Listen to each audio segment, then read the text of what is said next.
하나님 아버지, 우리 주님께서 이 땅에 오셔서 우리 모든 인간을 위한 대속의 죽음에 이르는 그 삶을 이제 막바지까지 왔는데, 오늘 이 말씀을 통해서 우리에게 주시는 교훈을 깊이 새길 수 있는 시간 되게 하옵소서.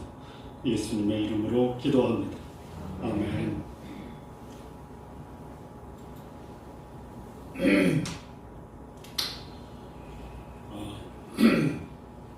우리 지난 시간에 겟세마네 동산에서 예수님이 이 잔을 내게서 옮기시옵소서, 그러나 내 원대로 마옵시고 아버지의 원대로 하옵소서.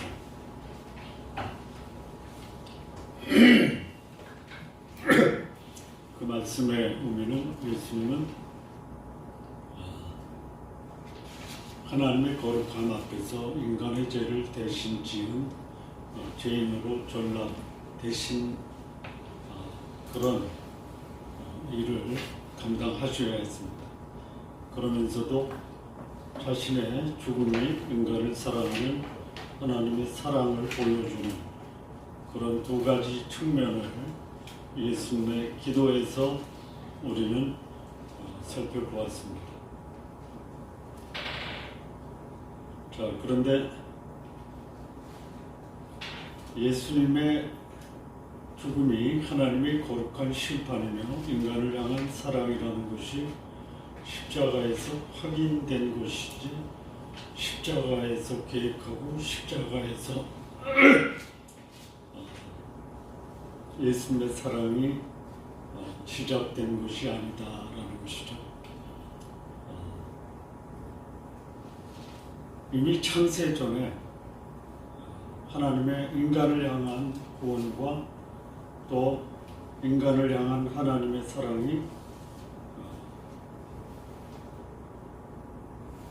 거기서 시작이 되고, 그 시작된 하나님의 구원과 하나님의 인간 사랑이 십자가에서 완성되는 것입니다. 우리가 고난주간을 겪을 때 참 예수님 안 되셨다, 이런 생각을 할 수가 있습니다. 여러분, 예수님의 죽음이 참 안 됐다, 불쌍하다라고 생각하신 적이 있으신가요? 안 되셨다. 네? 자, 그런데 예수님은 이 죽음을 어떻게 생각하냐면,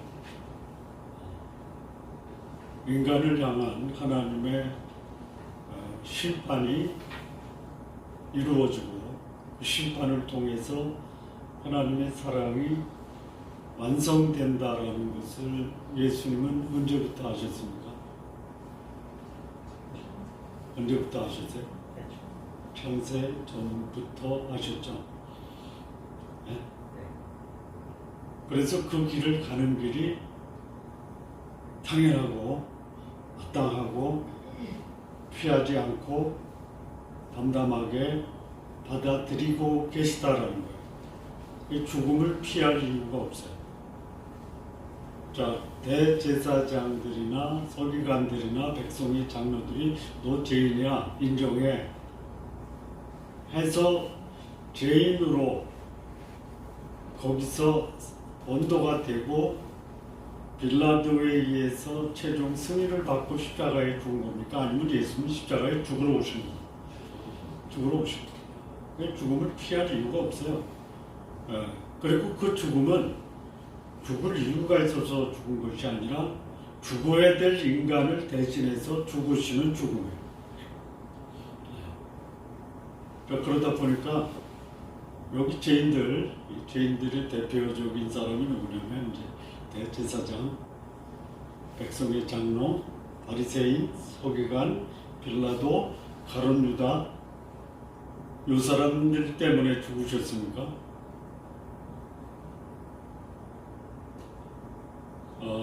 이걸 한번 좀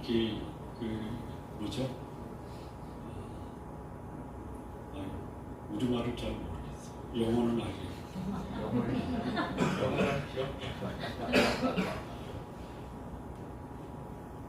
뭐냐면요, we have to make clear. 네? 분명하게 규명할 필요가 있어요. 뭘 규명하냐면 예수님의 죽음이 바리새인과 대제사장과 서기관과 가룟 유다가 없으면 예수는 안 죽습니까? 안 죽어요? 안 죽습니까? 죽어요. 이 창세전에 하나님의 완벽한 인간을 향한 구원과 사랑의 계획 속에서 완료가 된 계획이에요. 그 하나님의 완료된 계획을 역사 속에서 이루시는 때가 이제 온 거예요. 그러니 뭐 누가 음모했다, 누가 박해했다, 누가 핍박했다 했어요. 그래서 그들 때문에 예수님이 죽었다가 아니죠. 참 놀라운 게 여러분, 예수님 안 믿는 사람이 예수님을 핍박합니까? 아니면 예수님을 잘 안다고 하는 사람이 하나님과 예수님의 뜻에 역행하는 삶을 삽니까?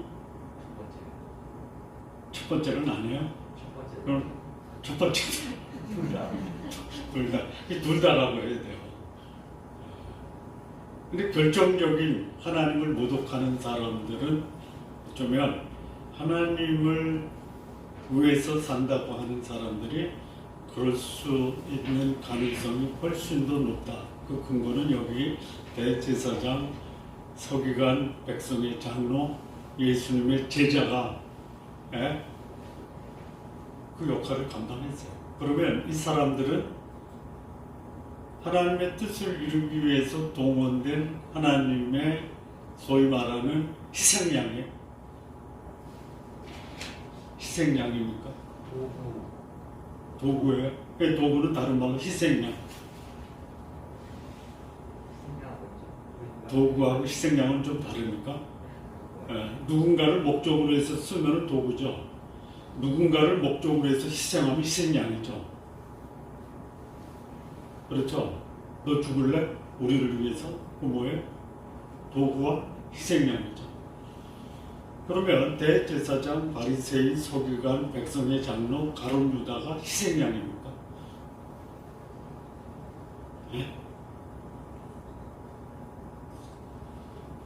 여러분이 이 복음서 우리가 공부를 해왔잖아요. 그러면 여기 나오는 대제사장이나 바리새인이나 서기관이나 백성의 장로나 가룟 유다에게 누가 이렇게 뒤에서 조종을 해서 희생양을 만든 거예요? 아니면 그들 속에 있는 악한 심령이 예수님 앞에서 그 악한 심령을 행동으로 옮긴 겁니까? 누군가 조작하고 음모를 통해서 대제사장을 움직인 거예요? 아니면 그들 속에 있는 죄와 악이 하나님 앞에서 하나님을 대적하고 거역한 거예요? 하나님의 뜻과 하나님의 계획에 없는 게 있죠. 뭐가 없어요? 악이 없어요. 어둠이 없어요. 또 하나님의 계획과 하나님의 뜻에는 뭐가 없냐면요, 오류가 없어요. 착각이 없어요. 그러면 역사 속에서 하나님이 이루어가는 그런 하나님의 섭리 가운데 사람이 동원이 됐을 때 하나님의 음모와 하나님의 계획에 의해서 그 사람이 거기에 동원된 겁니까? 아니면 그 사람이 선택한 겁니까? 선택한 거예요. 아담과 헤아가 선악과를 따먹은 게 하나님의 섭리입니까? 아니죠. 여기 예수님은 그들의 음모와 상관없어요. 가는 거예요. 어디로요? 십자가로 가는 거예요. 그것이 그분의 사명이고 그분이 이 땅에 오신 목적이에요.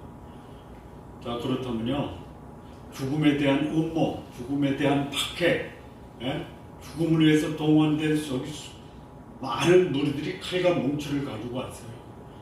그것 때문에 예수님이 잡힌 겁니까? 이 굉장히 중요한 교훈과 진리가 있어요. 우리는 예수님이 아니기 때문에 예수님처럼 그렇게 못 살아도요.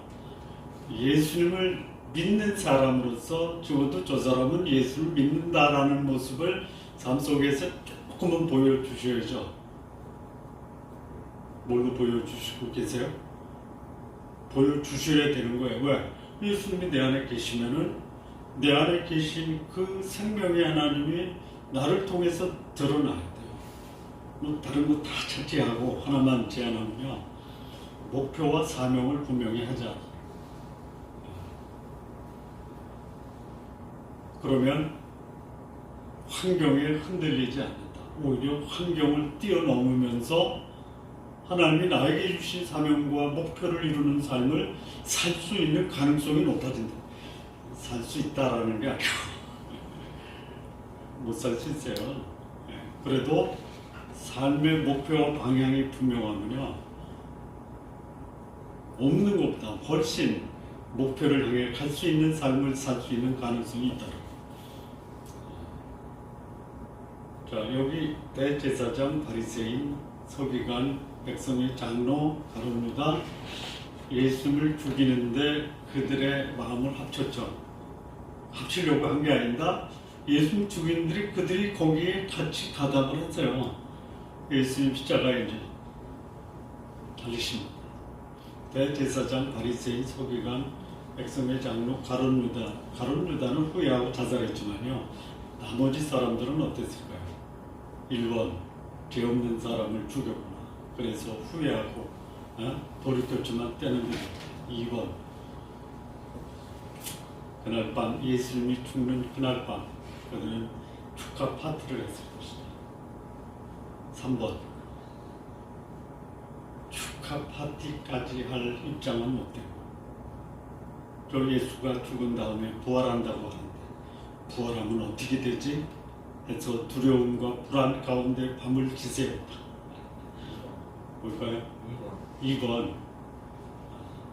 죄송하지만 2번이 아닙니다. 그들은 두려움과 불안에 빠져 밤에 빌라도에게 가서 무덤을 꼭꼭 지켜주십시오. 알죠? 여러분 참 놀라운 거는 제자들은 예수님의 부활을 믿었습니까? 안 믿었습니까? 믿었어요? 안 믿었어요? 예? 이게 뭐예요? 믿었다라는 거예요? 안 믿었다라는 거예요?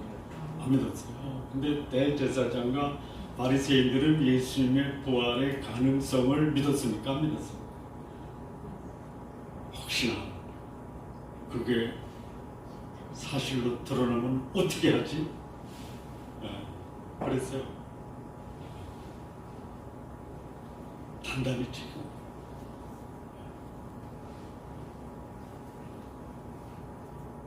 여기 이제 백성의 지도자 장로들이나 대제사장은 승리할 것이다라고 예수님을 체포한 거예요. 왜 그래요? 자신들의 걸림돌입니다. 종교 지도자들이 하나님이 자신에게 걸림돌이 되면 하나님도 제거할 수 있다. 그러니까 그들은 뭐 하는 사람이에요? 하나님을 이용하는 사람들.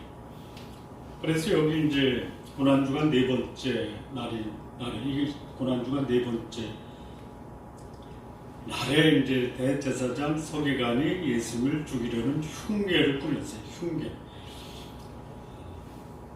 그들이 흉계를 꾸며야 예수님이 체포가 되고 죽임을 당하는 게 아니죠. 그러는 거예요. 여기 흉계 꿈이라고 누가 얘기해요? 그들이 한 거예요. 그리고 그 다음날 6월절인데요. 만찬도 하셨어요. 감람산에 가서 기도하셨어요. 그리고 여기 지금 가룟 유다가 데려온 큰 무리들하고 예수님이 대면을 합니다. 대면을 할 때 가룟 유다가 어떻게 해요? 어떻게 했죠? 선생님 안녕하십니까? 이렇게 인사를 하죠. 한번 상상해 보세요. 예수님께 선생님 안녕하십니까 하는 가룟 유다의 모습이 어땠을까요? 그리고요 입을 맞추죠. 입을 맞추죠. 여기 이제 먼저 그 무리들에게 얘기해요. 내가 가서 입을 맞추는 그가 오늘 우리가 체포할 사람이다. 그리고 가서 선생님 안녕하십니까? 입을 맞춰. 입 맞추는 게 뭐예요?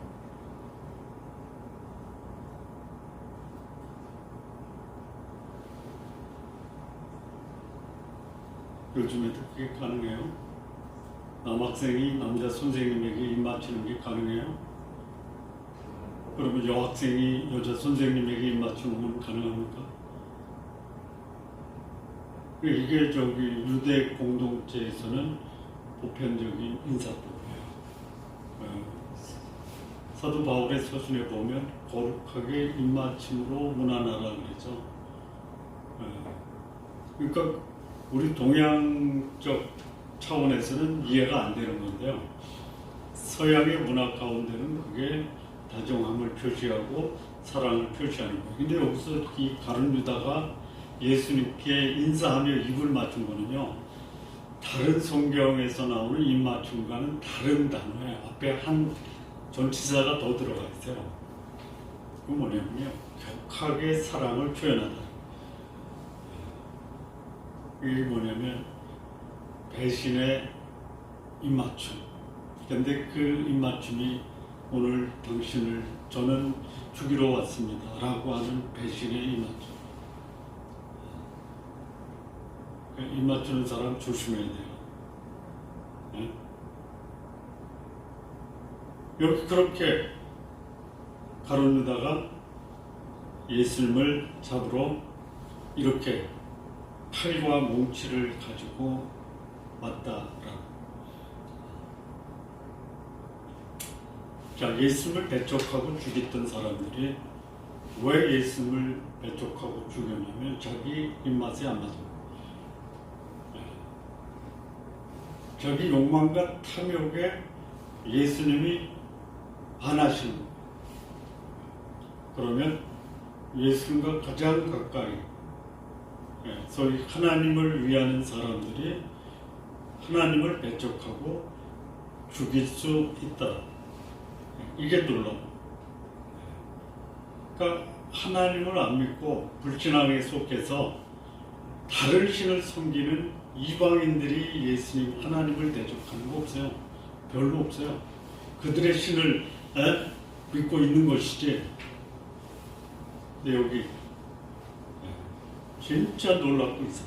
하나님의 사람이라고 자처하는 자가 서슴없이 하나님을 죽일 수 있다. 근데 그 하나님을 죽이는 그 뭐죠? 제목이 있어요. 제목. 여러분, 하나님이 하나님이라고 하는 게 당연한 거죠. 그런데 하나님을 가까이 모시는 사람들이 하나님이 하나님이라고 하니까 뭐라고 그래요? 우리 그러잖아요. 맨 마지막에 신성 모독한다. 그런데 사람이 사람을 신이라고 하면 떠받치죠. 그리고 자기를 신이라고 부르지 않으면 죽이죠. 이상해요. 그 사람은 눈에 보이는 권력, 재물, 여기 앞에 굴복하는 거예요. 그 권력과 돈을 가지고 있고 힘을 가지고 있으면 그가 신이다. 근데 그들이 그렇게 자신을 신이라고 주장하는 그것은 신성모독이고, 그렇게 신을 자처하는 자를 하나님은 역사 속에서 반드시 그 종말을 비참하게 하셨다. 하나님 노릇하려고 하지 마십시오. 자, 그래서 여기 예수님이 이제 그 가야바 법정, 당시에 대제사장이 2명 있었죠. 가야바와 안나스. 이스라엘의 역사에서 대제사장은 중심제고 죽으면 그의 자식이 계승하는 거예요. 근데 이건 틀려요. 누가 대제사장을 세웠냐면 헤롯과 빌라도가 세워요. 안나스가 가야바의 장인이고 가야바는 안나스의 사이에 이건 유대 공동체 이스라엘의 율법에 맞지가 않아. 그러니까 자기 입맛에 맞는 사람은 대제사장이 둘이라는 것도 이거 맞지가 않아. 그 가야바 법정에서 이제 또는 그 겟세마네 동산에서 가룟유다가 왔을 때 가야바 법정에서 예수님이 하신 이 말씀을 보면 아주 특별해요. 뭐가 특별하냐면요, 대꾸를 안 하세요. 근데 딱 대꾸 하나 하세요. 네가 영광받을 하나님의 아들 그리스도는 거기에만 대꾸를 하세요. 다른 거는 뭐 대꾸할 가치가 없다라고 생각하시는 거예요. 왜요? 그들이 예수님께 묻는 것은 뭐냐면 죽이려고 하는 증거를 찾으려고 하는 거야. 아니 죽으러 오셨는데 무슨 증거를 찾아요? 네? 여러분 죽음을 당당하게 받아들이는 사람에게는 죽음의 증거를 찾는 것이 문제가 안 되는 거죠. 그냥 나 죽으러 왔어 이렇게 살면요, 예? 겁나는 게 없죠. 살려고 하니까 죽을 증거를 찾아내니까 어떻게 해요? 나는 아니라고. 예. 예수 묵묵히 가시면서 내가 하나님이다. 근데 그 하나님이심을 증거하는 것이 죽음으로 하는데 여기 대제사장 네가 천양 받으실 하나님의 아들 그리스도냐? 그리스도죠. 내가 그다. 그보다 그 다음에 또 하나 더 말씀 더 하시죠. 예수는 재림까지 말씀하세요. 영광 중에 구름 타고 오시고. 그러니까 예수님은 이 죽음 앞에서도 하나님이시다라는 것을 결코 놓치지 않으세요. 우리 신앙인들의 삶이 내가 누구인가라는 정체성을 분명하게 갖고 있다면 주변에 흔들릴 이유가 없어요. 어제 열왕기상 5장을 같이 공부했는데요.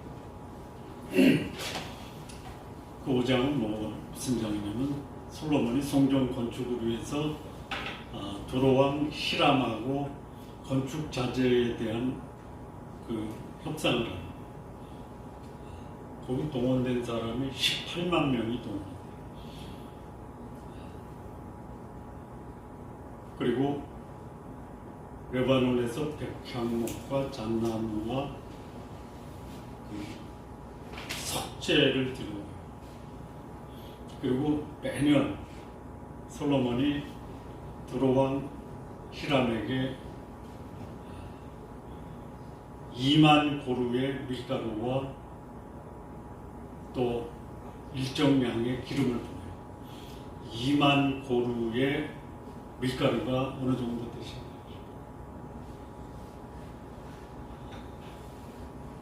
이 고루는 그냥 한 가마 이렇게 보시면 한 섬.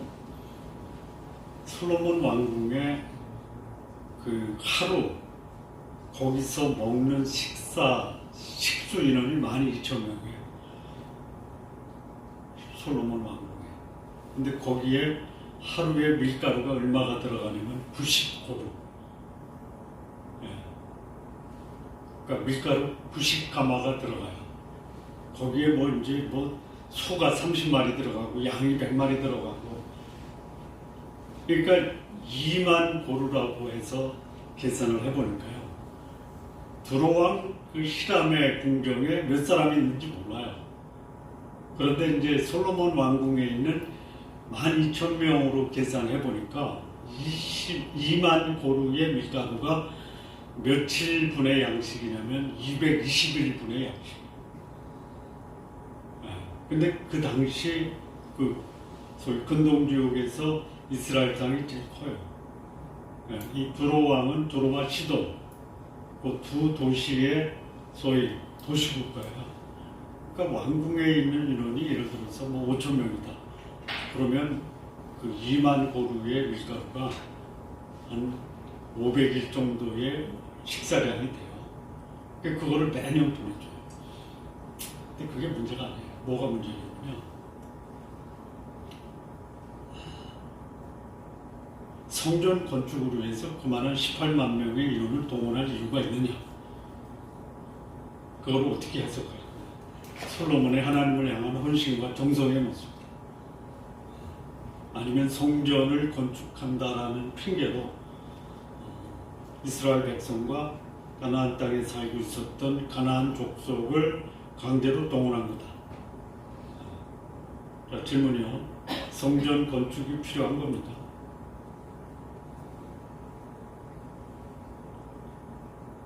필요해요. 다윗이 성전 건축한다고 그럴 때 하나님이 뭐라 그랬어요? 내가 사막에 있을 때 성전이 없어서 너희들에게 나타나지 않고 인도를 안 했냐? 내가 거할 곳이 없어서 너희한테 성전 건축하라고 했느냐? 하나님의 말씀은 뭐예요? 성전 건축은 전적으로 누구를 위하는 거예요? 네? 왕권 강화예요. 백성을 하나로 묶으려고 하는 정치적 의도가 더 크다. 이걸 보셔야 돼요. 자, 하나님의 사람이 정치를 하면요, 하나님을 의지하고 하나님을 드러내야죠. 현실은 어때요? 현실은 어때요? 현실은 뭐냐면요, 돈이 필요해요. 돈.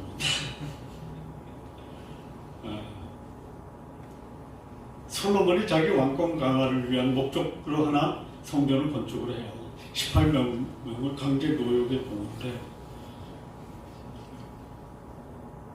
안 할 수도 있잖아요. 그걸 통해서 이스라엘에서 생산되는 곡물을 레바논 두루 왕일 때 그 건축 자재와 물물 교환하는 거죠. 성전 건축을 안 하면 이 소위 곡물이나 거기서 생산되는 그 식량은 고스란히 이스라엘 백성들 몫아니에요. 그리고 그들이 성전 건축이라는 노역에 동원되는 것을 자기 산업과 자기 가족과 자기를 위해서 노력하면 오히려 훨씬 더 생산성을 높일 수 있는 거예요. 조심해서. 어제 그 얘기를 하는데 저는 뭐 굉장히 부분만 얘기할 것을 준비해 왔는데 얘기하다 보면 그렇게 막 의견들이 나와요. 그러면서 거기 이상한 질문이 하나 있었어요. 솔로몬 왕과 두로왕 히론의 이 물물교환, 이 교육은 어떤 의도가 담겨있는가? 화해의 방법이다. 상황이죠. 숨겨진 음모와 협박이 담겨있다. 그 문제를 만들어낸 사람이 어떻게 이런 보기를 만들어냈을까? 있을 수 아마 그 교재 편찬에 참여한 분 중에 외교 전략, 외교 전문가와 군사 전문가가 있었던 거죠. 그런 차원에서.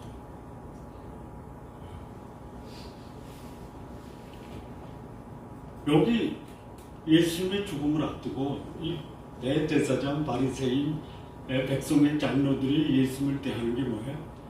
자기의 정치적, 경제적, 이런 종교적 이해관계에 부합하기 때문에 예수님 죽어요. 그들은 그렇게 해요. 예수님은 어떻게 해요? 예수님은 하나님이 창세전에 계획하신 것을 역사 속에 오셔서 하나님의 계획을 이루어가죠.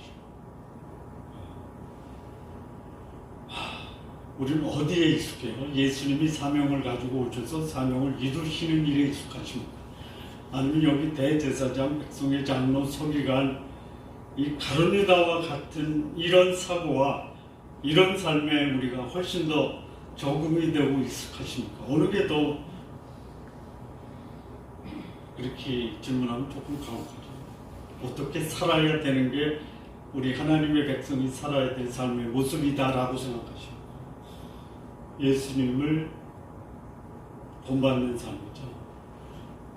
그런 삶을 살겠다라고 다짐하면 골치 아파요. 아주 골치 아파요. 아주 골치 아파요.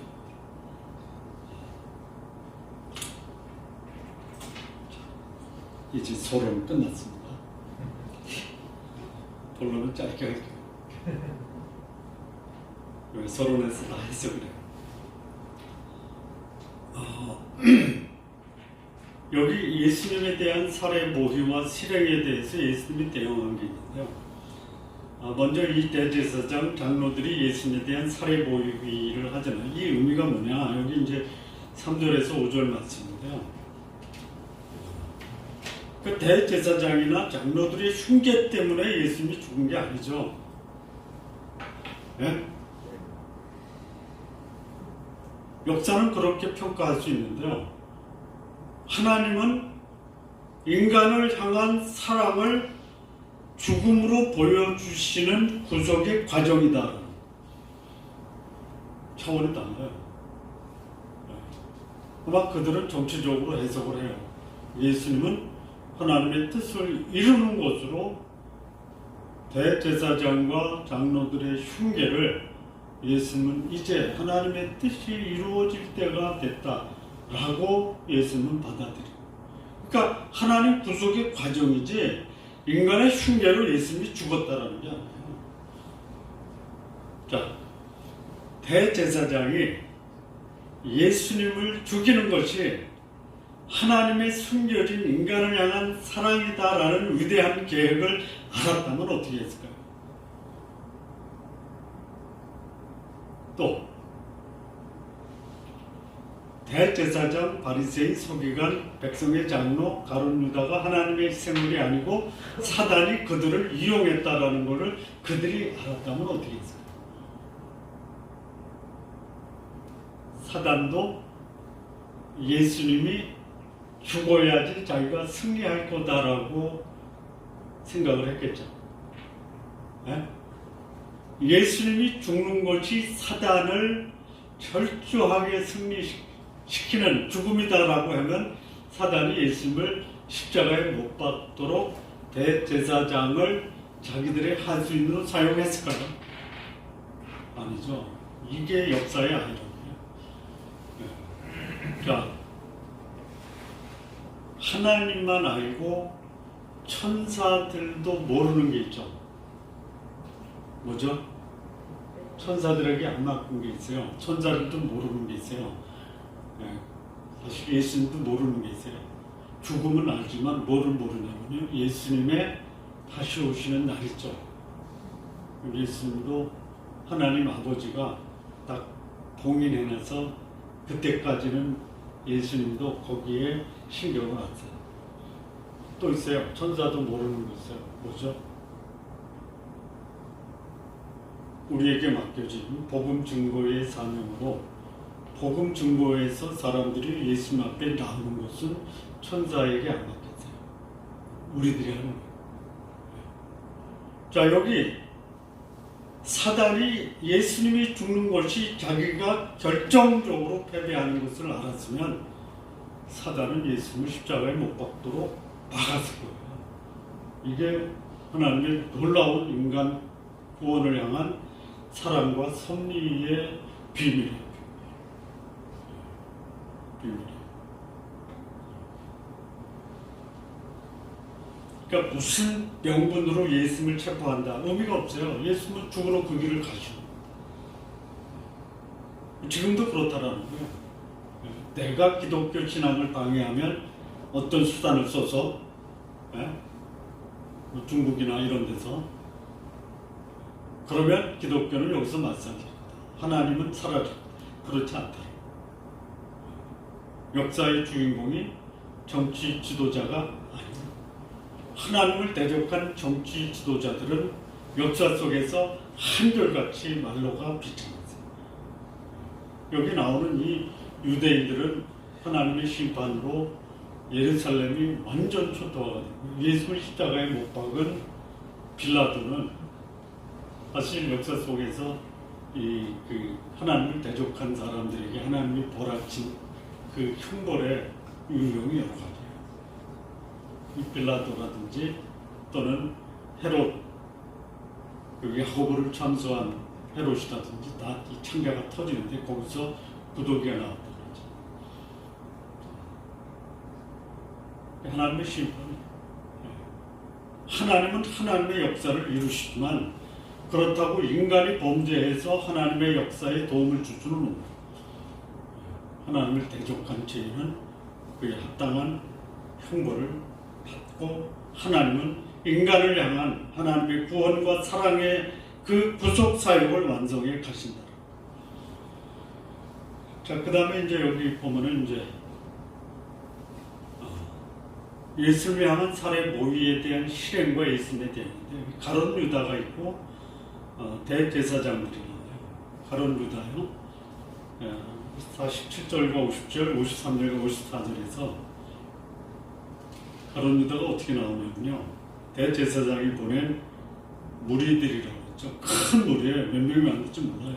큰 무리와 칼과 몽치를 가지고 이렇게 아니면 예수님이 안 잡히지 않아요. 그냥 혼자 와도 예수님 가실 거예요. 여기 예수님이 뭐라고 하냐면 너희들이 나를 잡으러 이렇게 하느냐 이렇게 된 것은 너희들이 이런 큰 무리에 칼과 몽치로 와서 내가 잡혀가는 게 아니야. 선지자의 글을 응하게 하기 위해서 이때가 된 거고 나는 그 하나님의 뜻을 이루기 위해서 잡혀가는 거야. 만약에 너와 나의 싸움이 숫자의 싸움이다라고 하면 내가 천사 한 개의 군단을 동원해서 너희들 그냥 이 자리에서 못 사시게 줬어. 그러니까 여기 가룟 유다는 인간적인 방법을 동원했어요. 그런데 예수님은 나는 하나님의 뜻을 이루기 위해서 체포가 된다. 이게 예수님의 대응이에요. 자, 우리 인생에서 어떻게 대응할 거냐 한번 여쭤볼게요. 극복하기 어려운 환경이 있어요. 전능하신 하나님이 있어요. 극복하기 어려운 환경을 보고 절망하겠어요? 전능하신 하나님을 보고 그 극복하기 어려운 환경을 극복하시겠어요? 우리는 어디에 더 익숙해요? 지금까지 살아온 것을 경험을 통해서 하면 환경 속에 절망해요. 전능하신 하나님을 의뢰하고 절망스러운 환경을 극복해요. 어떻게 해야 돼요? 여러분, 절망해도 환경은 절망해요. 그럼에도 불구하고 하나님은 전능하시죠? 그렇죠? 그러면요,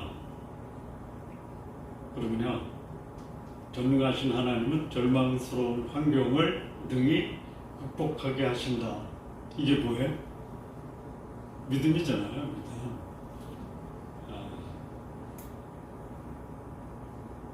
제가 지금 직면하는 환경이 어떻게 해야 돼요? 극복해야죠. 제가 아이들에게 남긴 말 중에 하나가 있어요. 가는 길 험하여도 웃으면서 가자. 근데 내가 그렇게 아이들한테 전했는데 그 아이들을 보고 웃으면서 못 가겠다. 그게 인생이에요. 그게 인생.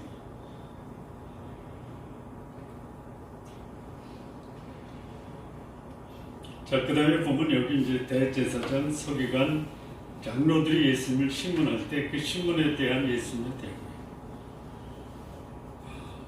여기 대제사장과 온 공회 장로들이 예수님 죽이려고 증거를 찾아요.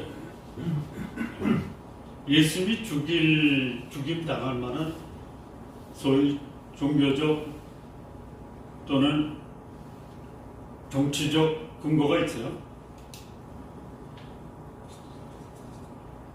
있어요. 그러면 종교적이고 정치적인 것으로 사람 죽입니까? 죽일 때는 법적인 증거를 가지고 죽입니까? 네? 그렇죠. 종교적, 정치적인 문제가 있어도 그걸로 사람 죽이는 것은 이건 역사에 아주 나중에 평가를 받아요. 잘못됐다라고. 그런데 법적인 근거를 가지고 해야 되는 거야.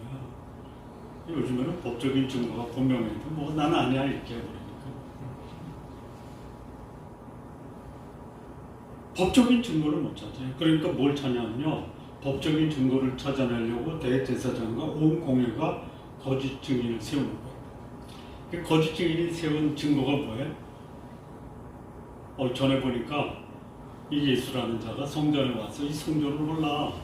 그러면 3일 만에 다시 세운다. 이런 허무맹랑한 정신 이상자가 어딨고, 우리가 그렇게 하나님의 성전을 그렇게 여기는데 이 성전을 헐어? 그래서 예수를 뭘로 죽이려고 하는 거예요? 성전 파괴 혐의자. 혐의를 가지고 체포하죠. 혐의를 가지고 체포하죠. 혐의를 가지고 사형원도 내립니까?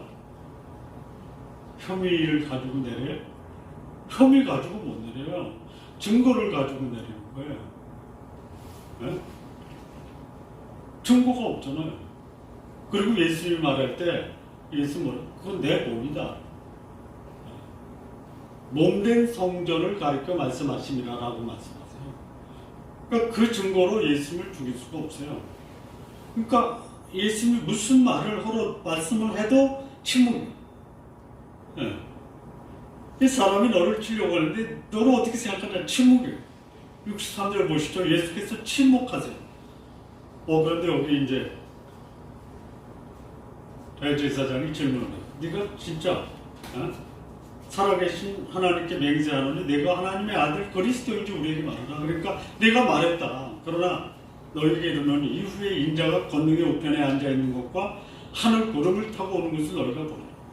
그러니까 대제사장 옷을 찢으면서 신성 모독했다. 이걸 죽이는 거예요.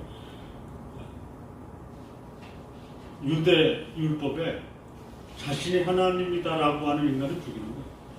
예수 그 말씀. 하나님이 하나님이라고 하니까 신성. 그러면 여기서 대제사장과 온 공회는 뭐가 된 거예요? 뭐가 된 거예요? 하나님의 대리인이 된 거예요. 그러니까 이걸 뭐라고 하냐면요. 우리 저기 그 그레이샴의 법칙이라고 들어보셨어요? 악하가 양아를 구축한다. 짝퉁이 진품을 삼킨다. 이런 거예요. 그런 일이 벌어져. 예수님의 대응은 뭐냐면 네가 하나님의 아들, 오케이 내가 하나님이다. 뿐만 아니라 구름 타고 다시 영광 중에 다시 온다. 이게 하나님이에요. 그게 예수님이 십자가에 달리는 결정적인 증거가 됩니다. 예수 십자가에 달리는 것은 왜 달리셨다?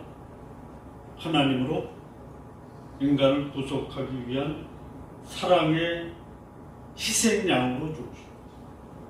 이게 지금 가야바 법정에서 예수님이 취하신 거예요. 근데 여기 이제 내가 그리스도다 죽는 거예요. 그러면서 여기 구름 타고 오신다. 그때는 뭘로 오세요? 그때는 뭘로 오세요? 초림은 희생양으로 오시지만 재림은 뭘로 오세요? 네? 재림은 심판으로 오시고. 네. 그래서 내가 재림하기까지 목숨이 붙어 있다면은 내가 구원자로 오고 인간의 죄를 대속하신 그 하나님으로 온 것을 믿은 사람은 내가 다시 와서 세상을 심판할 때 심판에서 피할 수가 있다라는 말씀을 하시고, 살아있는 동안은 기회가 있어요.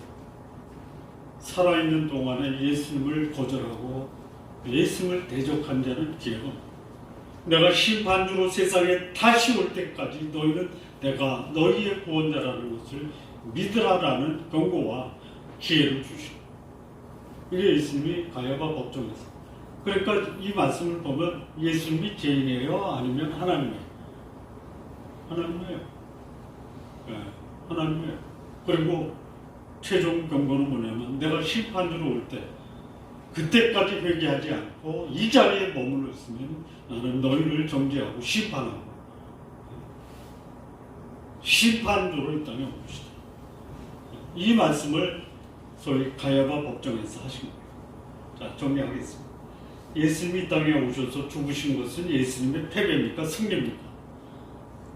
승리입니다. 죽음이 승리예요. 여러분이 죽음이 승리라는 것은 이 소위 자연 세계에서 얼마든지 있어요. 하나를 미리 땅에 떨어져 죽지 않으면 하나가 그대로 있어요. 죽으면 많은 열매를 맺어요. 또 있어요. 사람을 변화시키는 게 뭐예요? 사람을 변화시키려면 어떻게 해라? 죽어라.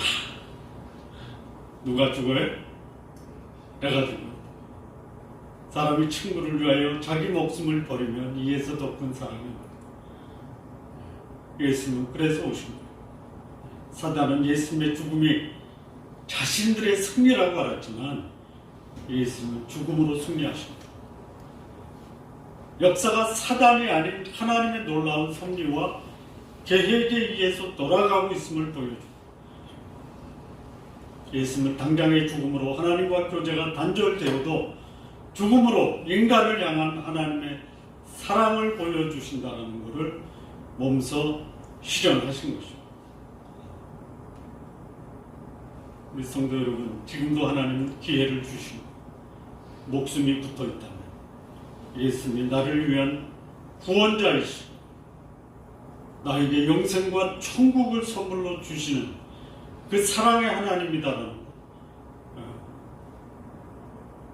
내 목숨이 붙어있을 때 예수님을 나의 구주와 주님으로 모시고 사시는, 그래서 하나님의 은혜와 축복으로 충만한 우리 성도님들 되시기를 진심으로 기원합니다. 기도하시겠습니다. 하나님 아버지 감사합니다. 우리 주님의 죽음은 패배가 아니라 승리이며 영광이며 하나님의 영원한 계획이 실현되는 놀라운 하나님의 섭리인 것을 감사합니다.